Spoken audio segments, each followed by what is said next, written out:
हरे कृष्णा। जगत गुरु शिल प्रभुपाद महाराज की जय। परम पूज्य लोकनाथ स्वामी महाराज की जय।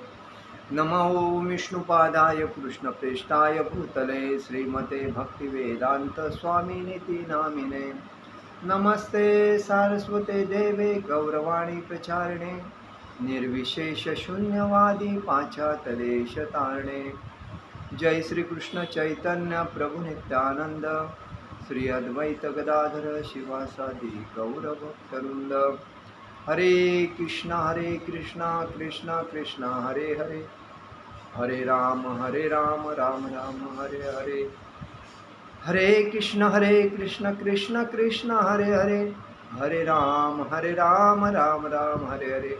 हरे कृष्णा कृष्णा कृष्णा हरे हरे, हरे राम राम राम हरे हरे। ओम नमो भगवते वासुदेवाय, ओम नमो भगवते वासुदेवाय, ओम नमो भगवते वासुदेवाय। जगत गुरु शिल प्रभुपाद महाराज की जय। परम पूज्य लोकनाथ स्वामी महाराज की। आज हम लोग चर्चा करेंगे प्रभुपाद लीलामृत के अध्याय के ऊपर। प्रभुपाद लीलामृत ऐसा है कि प्रभुपाद जी जन्म से लेकर कैसे अपने पिताजी के आदेश के ऊपर चलते थे, और पिताजी ने कैसे कैसे पिताजी और माताजी ने कैसे कैसे छोटे छोटे बातों पे ध्यान देके प्रभुपाद जी के ऊपर संस्कार किए और उनको भक्ति मार्ग में लाया। जो 1-2 साल के थे तब से उनको भक्ति का आनंद मिलता चला गया, और उसी मतलब राधा कृष्ण की जो भक्ति करते थे उसके ऊपर हम लोग चर्चा करेंगे आज। प्रभुपाद जी के पिताजी का नाम था गौर मोहन। गौर मोहन विशुद्ध वैष्णव थे और उन्होंने अपने पुत्र का पालन पोषण कृष्ण भावनामृत के लिए किया था। उनके अपने माता पिता भी वैष्णव थे, मतलब प्रभुपाद जी के दादा दादी भी वैष्णव थे। इसलिए गौर मोहन ने कभी मांस, मछली, अंडा, चाय या कॉफ़ी का स्पर्श नहीं किया था। उनका रंग गोरा था और स्वभाव से वे गंभीर थे। देखिए, उनका रंग गोरा था, शरीर से ऊपर से गोरे थे, लेकिन वो अंदर से गंभीर थे।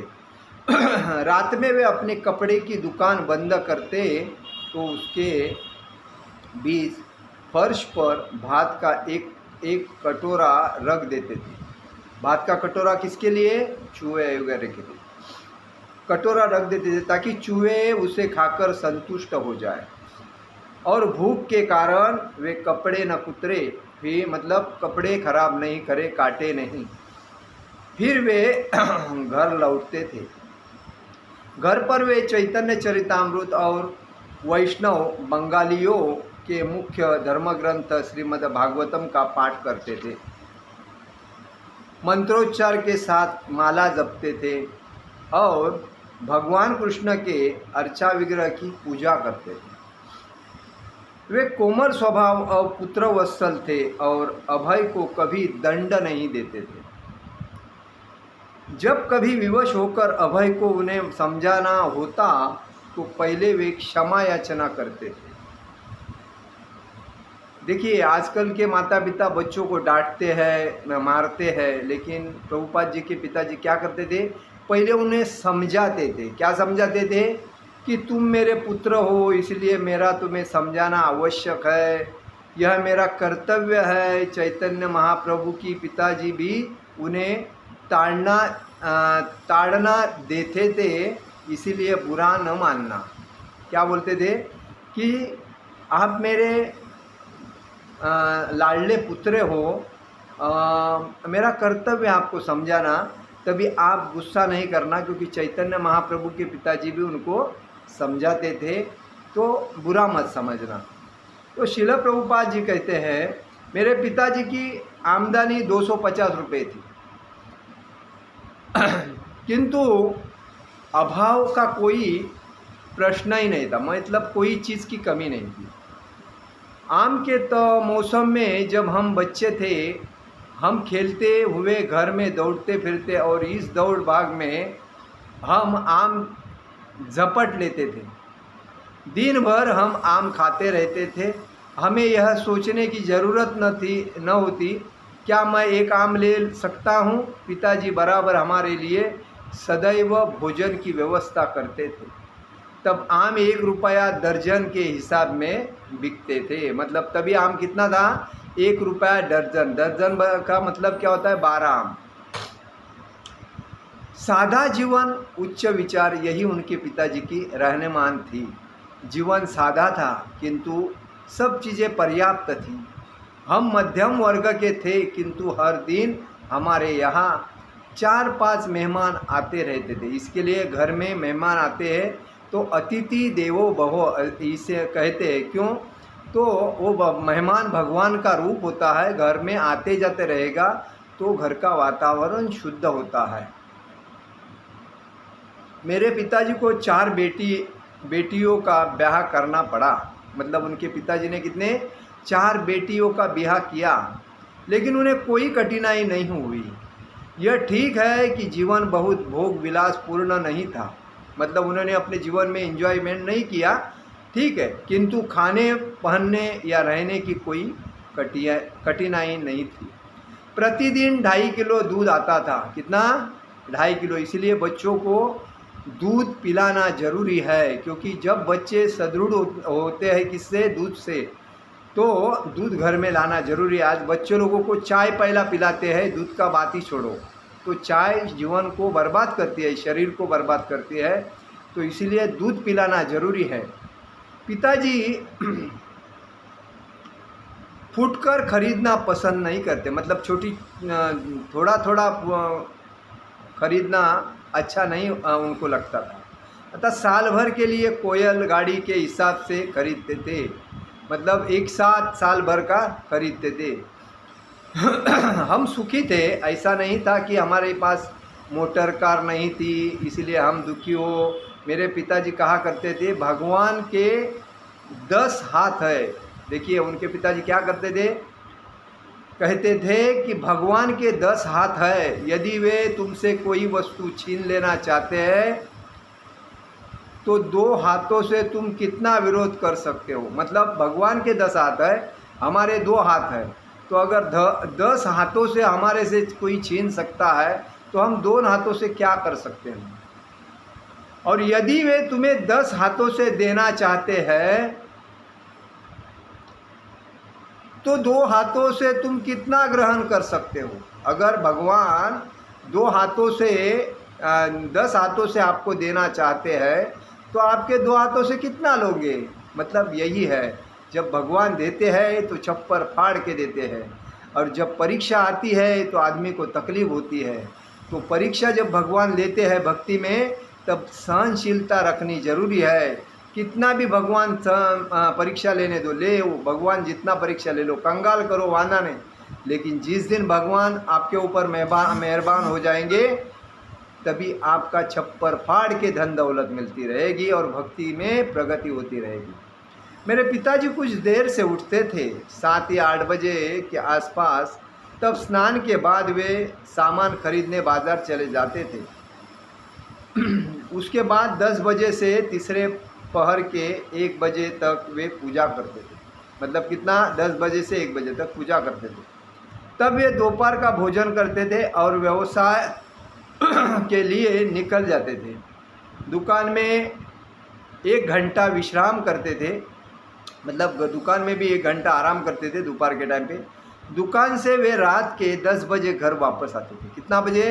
रात को दुकान बंद करके घर में 10 बजे आते थे और पूजा में लग जाते थे। सचमुच उनका मुख्य व्यवसाय पूजा था। देखिए भगवान कहते हैं मेरा भक्त वही है जो दिन रात मेहनत करे, लेकिन मेरी कभी उसको टाइम जब मिलता है, अपना मेहनत करने के बाद जो टाइम मिलता है तो यहाँ से मेरी पूजा आके करता है, वो हमारा सच्चा भक्त है। क्योंकि एक दिन नारद मुनि बोलते थे कि मैं आपका सच्चा भक्त हूँ, लेकिन भगवान ने बोला आप मेरे सच्चे भक्त हैं, ठीक है आपकी परीक्षा हो जाएगी। तो भगवान को प्यारा कौन होता है? शेतकरी होता है, क्योंकि शेतकरी दिन रात काबड़ कष्ट करता है, खेती करता है और शाम को आके आराम से घर में स्नान करके भगवान की भक्ति करता है, कभी भगवान को भूलता नहीं। लेकिन नारद मुनि एक दिन नारद मुनि के हाथ में भगवान ने अमृत का लोटा दिया था और बोला ब्रह्मांड में घूम के आ जाओ, इसमें से एक भी बूंद नीचे गिरना नहीं चाहिए। तो नारद मुनि ने बोला ठीक है ओके, और ये ब्रह्मांड से घूम के आया और हैरान परेशान हो गया, लेकिन भगवान का नाम नहीं लिया, ना पूजा किया, खाली वो बूंद नहीं गिरना चाहिए उसके ऊपर उसका ध्यान था। और जब आया तभी उसने बोला प्रभु जी मैंने सब कुछ बराबर किया। बोलता है कैसा किया? देखो वो शेतकरी इतना मेहनत करता था, सुबह जाके शाम को आने के बाद पूजा मेरी करने को कभी भूला नहीं, लेकिन आपने ये लोटा लेके पूरा अमृत का लोटा घूम के आए ब्रह्मांड, फिर भी मेरा नाम का उच्चार भी नहीं किया आप, क्योंकि आप इसके ऊपर ध्यान रखे थे कि इसमें से कोई एक बूंद नीचे नहीं गिरना चाहिए। इसका मतलब कौन श्रेष्ठ है, आप क्यों शेतकरी? तो बोला प्रभु दंडवत प्रणाम, आप महान हो। तो ऐसे ही भक्त होते हैं। तो कहने का मतलब यही है कि उनके पिताजी रात को 10 बजे आते थे, घर वापस आते और पूजा में लग जाते थे। रात को 10 बजे भी वो अपने घर में पूजा करने को भूलते नहीं थे। सचमुच उनका मुख्य व्यवसाय पूजा था। जीवन यापन के लिए वे कुछ धंधा करते थे, मतलब जीवन चलाने के लिए कुछ धंधा करते थे, लेकिन परंतु उनका मुख्य व्यवसाय पूजा था। पूजा को कभी भूलते नहीं थे, भगवान का याद कभी ही भूलते नहीं थे, भगवान को बारंबार याद करते थे। हमें सोते होते पिताजी आरती करते थे, मतलब प्रभुपाद छोटे थे तभी वो सोते थे और पिताजी उनके आरती करते थे।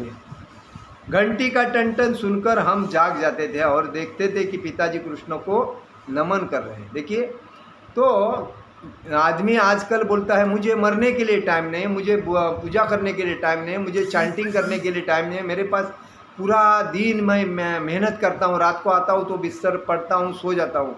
लेकिन ये उदाहरण लेने जैसा है, ये भी कलयुग का ही उदाहरण है, कोई बड़ी बात नहीं है। तो कहने का मतलब क्या है, 1922 के पहले का ये उदाहरण है।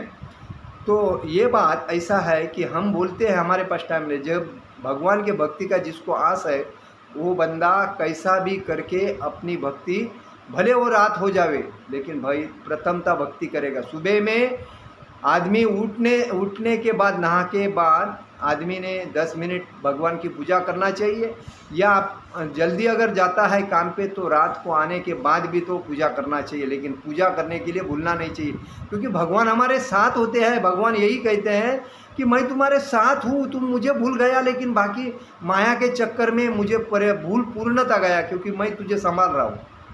तो इसीलिए भगवान को कभी भूलना नहीं चाहिए। गौर मोहन की अभिलाषा अपने पुत्र को वैष्णव बनाने की थी। वे चाहते थे कि अभय राधा रानी के सेवक बने, भागवतम के प्रचारक बने और मृदंग के भक्तिपूर्ण वादन की कला सीखे। क्या चाहते थे कि वो वैष्णव बने और वैष्णव बनने के बाद श्री राधा कृष्ण के सेवक बने और भागवतम का प्रचार करे और मृदंग बजा के भक्तिपूर्ण वादन करके मृदंग बजाने की और हारमोनियम बजाने की, करताल बजाने की कला सीखे। उनके घर पर साधु संत नित्य आते जाते थे। वे उनके हमेशा यही प्रार्थना करते, जब उनके घर में साधु संत आते थे तो उनसे वो यही प्रार्थना करते थे कि कृपा करके मेरे पुत्र को आशीर्वाद दीजिए कि राधा रानी उन पर प्रसन्न हो और उसे अपने वरदान का पात्र बनाए। क्या कहते थे कि मेरे पुत्र को आशीर्वाद दीजिए, राधा रानी उन पर कृपा करे। और आज राधा कृष्ण ने उनके ऊपर इतना कृपा किया कि पूरे दुनिया में उन्होंने राधा कृष्ण का भक्ति का प्रचार किया और आज वृंदावन में उन्होंने अपना स्थान स्थापित करके पूरे दुनिया को एक कृष्ण भक्ति में लाने का विड़ा उठाया था वो पूर्ण किया। एक दूसरे के साथ का आनंद लेते हुए पिता पुत्र 10 मील तक पैदल चले जाते थे। आज लोग बाइक से या साइकिल से या कार के बिना चलना ही नहीं देखते थे, लेकिन प्रभुपाद जी अपने पिताजी के साथ क्या 10 मील तक पैदल चले जाते थे। 10 मील तक पैदल चले जाते थे।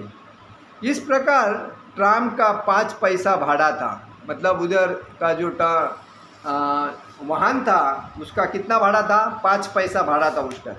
समुद्र तट पर वे एक योगी का दर्शन करते जो एक ही स्थान पर वर्षों से बिना हिले डुले बैठा रहता था। मतलब एक जो योगी जो था वो एक ही स्थान पे बैठा रहता था। एक दिन वह योगी का लड़का बैठा था और उसके चारों ओर लोग इकट्ठे हो गए थे। लड़का अपने पिता के स्थान को ग्रहण किए था। गौर मोहन ने योगियों को कुछ दक्षिणा दी और अपने पुत्र के लिए आशीर्वाद मांगा। कभी देखिए, कोई अगर गरीब अपने से कुछ दान दक्षिणा मांगता है तो उसको देना अपना काम है, क्योंकि वो बेचारा गरीब है, भक्ति कर रहा है या भूखा है, पैसा है, हम नहीं जानते, लेकिन गरीब है तो हमारा फर्ज बनता है उसको दान दक्षिणा देना। तो उन्होंने दान दक्षिणा दी और अपने भक्त को पुत्र के लिए आशीर्वाद मांगा। जब अभय की माँ ने कहा कि वे चाहती थी कि उनका पुत्र बड़ा बने, देखिए पिताजी का विचार अलग था, माताजी का अलग था। पिताजी का विचार क्या था, मेरा पुत्र भक्त बने, वैष्णव बने, राधा रानी का सेवक बने, भागवतम का प्रचारक बने, मुर्दंग हारमोनियम करताल बजा के प्रचार करे। ये उनका विचार था, क्योंकि सबसे बढ़िया भक्ति है, उससे बढ़िया तो कुछ नहीं है। भले वो एडवोकेट होवे, इंजीनियर होवे, पंत प्रधान होवे और कोई भी अधिकारी बने या फैक्ट्री का मालिक बने, कुछ काम का नहीं है। आखिर टेंशन होने के बाद सब आते हैं भगवान के दरबार पे, चरण पे, मुझे इस झंझट से छुड़ा दो, बल्कि आते हैं कि नहीं। तो इसीलिए उनके पिताजी का मांगनी योग्य था, लेकिन माताजी का मांगनी क्या था, वो चाहती थी कि पुत्र बड़ा होने पर अंग्रेजी वकील बने, जिसका तात्पर्य था कि वो लंदन जाकर, परदेश जाकर पैसा बहुत कमाए, वकील बने। तो मल्लिक परिवार के एक चाचा को यह विचार अच्छा लगा, लेकिन गौर मोहन को यह सुनना भी पसंद नहीं। देखिए, एक्चुअली प्रभुपाद जी के पिताजी को अंग्रेज़ों ने उस टाइम एक मल्लिक पदवी बल्कि दिया था, मल्लिक नाम से पदवी दिया था, क्योंकि उनका नाम गौर मोहन डे था, तो उनको आदर भाव से मल्लिक पदवी दिया था। तो उनके चाचा को पसंद था कि ये पढ़ लिख कर इंग्लैंड जाएगा और वकील बनेगा तो अच्छा रहेगा, लेकिन पिताजी को पसंद नहीं था प्रभुपाद जी के। वो उस बात को सुन के भी नहीं लेते थे। वो बोलते थे ये बात एकदम ख़राब है, मेरा लड़का ऐसा नहीं होना चाहिए। तो वो बात को सुनना भी नहीं चाहते थे और पसंद भी नहीं करते थे।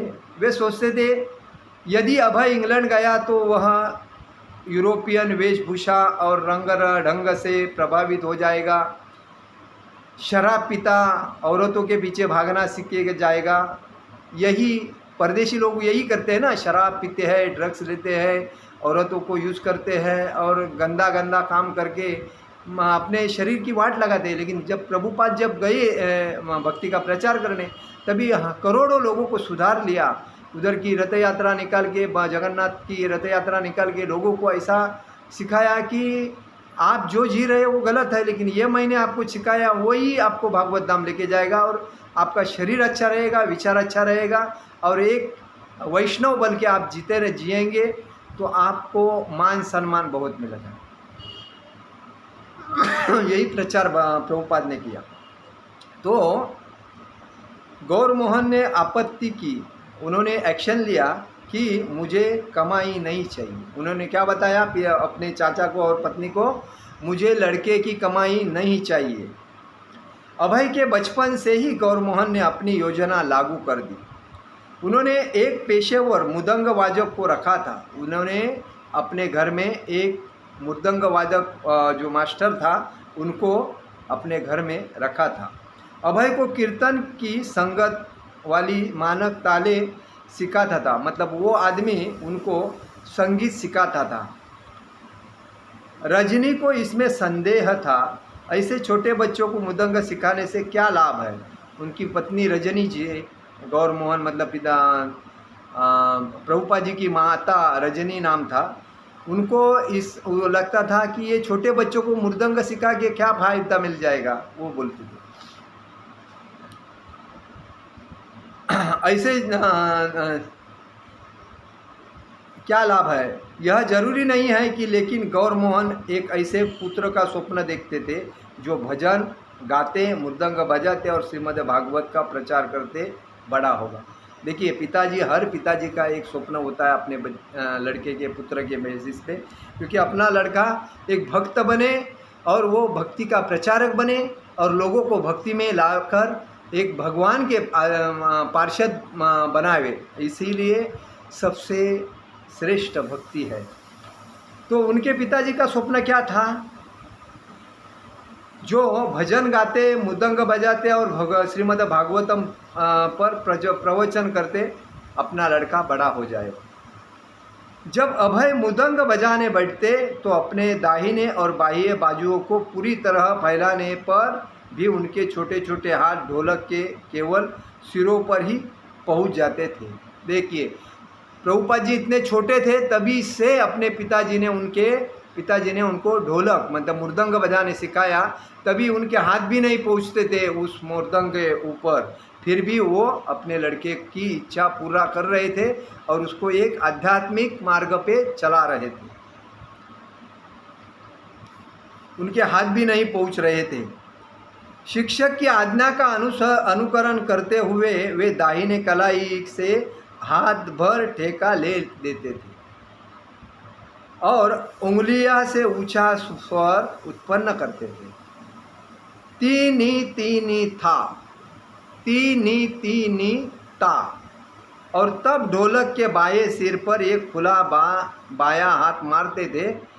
भूम भूम, मतलब तीनी तीनी था और भूम भूम, ऐसा मतलब। और अभ्यास और बड़े होने के साथ वे धीरे धीरे खास लय ताल बजाना सीखने लगे और गौरमोहन उन्हें देखकर प्रसन्न होने लगा।